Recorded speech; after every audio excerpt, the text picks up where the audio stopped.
Healthcare support workers are the people who are often at the bedside with the patient's clients all the time. They are the ones, they're the eyes and ears of the registered professional. They are the people who will often be the one that they open up to, so that the patients are comfortable with them. They can work within a number of settings. It could be within mental health, within the acute sector, in the community, paediatrics, maternity, nursing homes, residential homes, anywhere within the health and social care sector. I used to clean on Grantham and patients would ask me for help, and because obviously I wasn't a healthcare support worker, so I couldn't help them, and I used to feel bad. I used to feel like I wanted to help people, so I applied for the job. I left school and then just knew I wanted to help people. I worked in a nursery for a little while. Working with children wasn't really for me, so I thought the next best thing, I'll go and work with adults and see how that goes, and I've been doing it ever since. I've been doing care for 16 years. So as lead practice educator, my role with supporting the healthcare support workers involves helping with their induction training. Wherever they're working, they will receive an induction programme, and then they will also need to do the care certificate, which is a national minimum standard for anyone working in health and social care.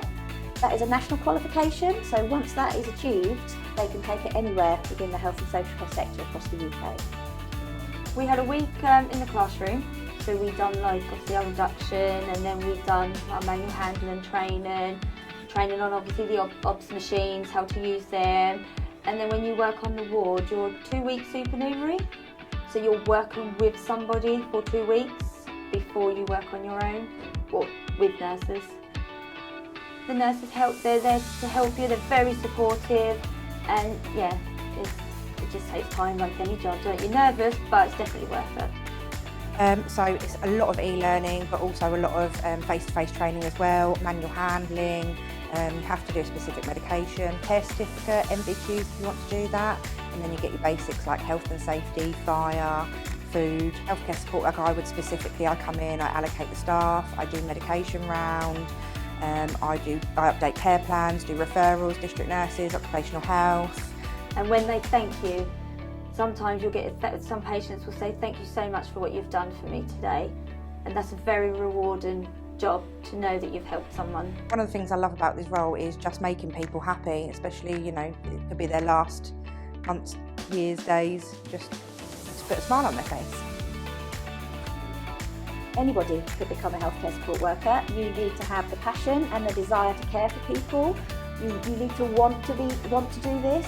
You do need to have a level of literacy and numeracy, because we will be required to complete fluid charts and other documentation.